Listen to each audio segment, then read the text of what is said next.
Hello, everyone. I'm Sean Fraser, Canada's Minister of Immigration, Refugees and Citizenship. And let me begin by saying what an honor and a privilege it is to be invited to join you and to offer a few remarks, which seem so small in comparison to the magnitude of the loss that we are commemorating today.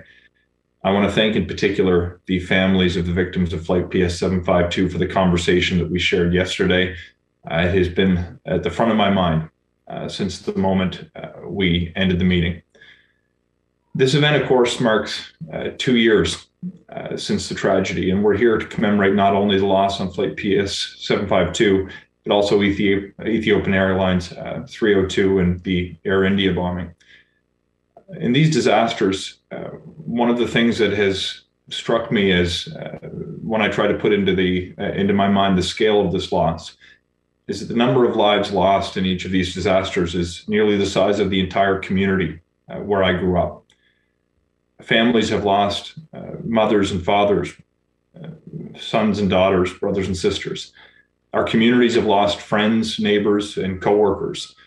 As the Prime Minister pointed out, these were students, teachers, doctors, business owners, people that we come across in our communities.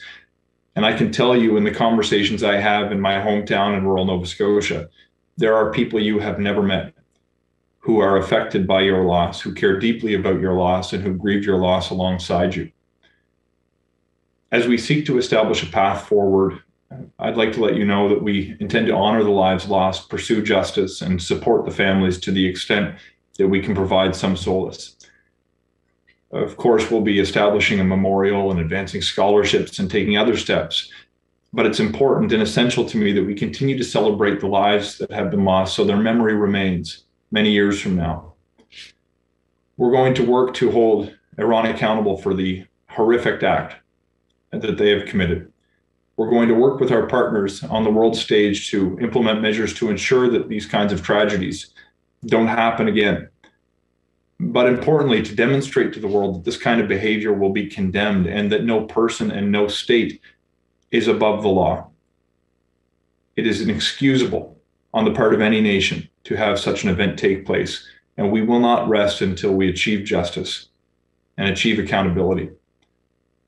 And we will do whatever it takes to help support families, work to identify ways that we can support surviving family members, including by identifying new pathways for those who may be in Canada or another part of the world to become permanent residents of our country so they can provide support to you in the months and years ahead. To conclude, I want to offer you my deepest condolences and give you my commitment, although we just met for the first time yesterday in many instances.